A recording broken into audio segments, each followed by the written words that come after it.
Nixon administration then panicked and formed a covert group to halt leaks. Nixon advisor John Ehrlichman assembled the White House plumbers and included former CIA agent E. Howard Hunt and former FBI agent G. Gordon Liddy. Soon, the president's political rivals were recorded on Nixon's enemies list. Politicians, journalists, and even Hollywood actors Nixon feared could stop his re-election were included, and were harassed by the administration with tax audits, legal action, and more. Prior to the 1972 election, the Republicans created a Committee for the Re-election of the President, or CRP. John Mitchell stepped down as Attorney General to chair that committee. The CRP used questionable and illegal means to achieve their goal. For example, Mitchell kept a slush fund to subsidize information gathering on the Democrats. Ultimately, a plan was approved to bug and steal information from the Democratic National Committee headquarters at the Watergate Hotel. On June 17, 1972, during the second of these break-ins, the burglars were arrested. In 1973, just days after the Watergate break-ins, 18.5 minutes of audio were erased from a Richard Nixon debriefing on Watergate. The fact that someone deliberately erased this tape.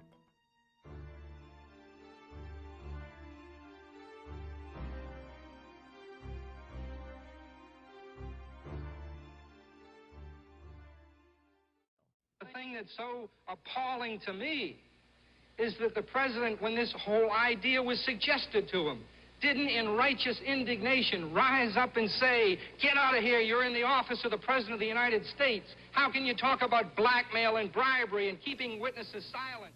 I'm sorry. I just hope I haven't let you down. Well, when I said, I just hope I haven't let you down, that said it all. I had. I let down my friends. I let down the country. I let down our system of government and the dreams of all those young people that ought to get into government but will think it's all too corrupt and the rest.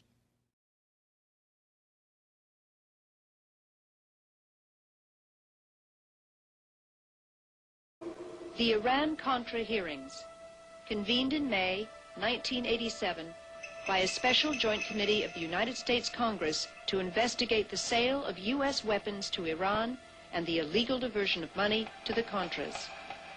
Often, the official explanation seemed inadequate and contradictory. Our government has a firm policy not to capitulate to terrorist demands, that no concessions policy remains in force. In spite of the wildly speculative and false stories about arms for hostages and alleged ransom payments, we did not, repeat, did not trade weapons or anything else for hostages, nor will we. Despite Reagan's denials, investigations soon revealed that arms had been traded for hostages held in the Mideast. A few months ago, I told the American people I did not trade arms for hostages. My heart and my best intentions still tell me that's true, but the facts and the evidence tell me it is not. Only days later, it was further revealed that the arms to Iran had been severely marked up.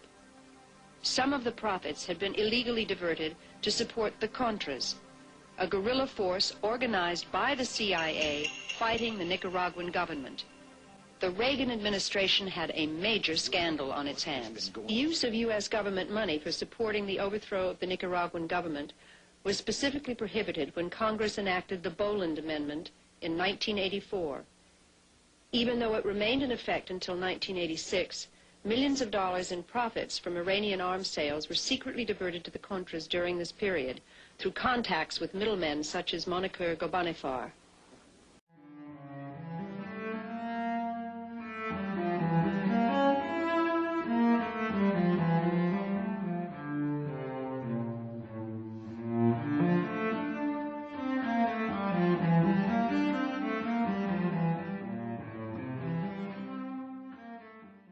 But I want to say one thing to the American people.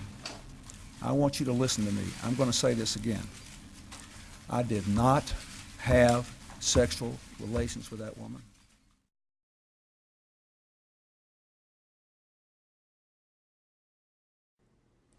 Good evening.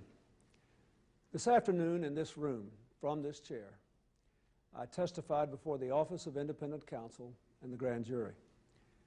I answered their questions truthfully, including questions about my private life, questions no American citizen would ever want to answer. Still, I must take complete responsibility for all my actions, both public and private, and that is why I am speaking to you tonight. As you know, in a deposition in January, I was asked questions about my relationship with Monica Lewinsky. While my answers were legally accurate, I did not volunteer information. Indeed, I did have a relationship with Ms. Lewinsky that was not appropriate. In fact, it was wrong. It constituted a critical lapse in judgment and a personal failure on my part for which I am solely and completely responsible. But I told the grand jury today, and I say to you now, that at no time did I ask anyone to lie, to hide or destroy evidence, or to take any other unlawful action. I know that my public comments and my silence about this matter gave a false impression.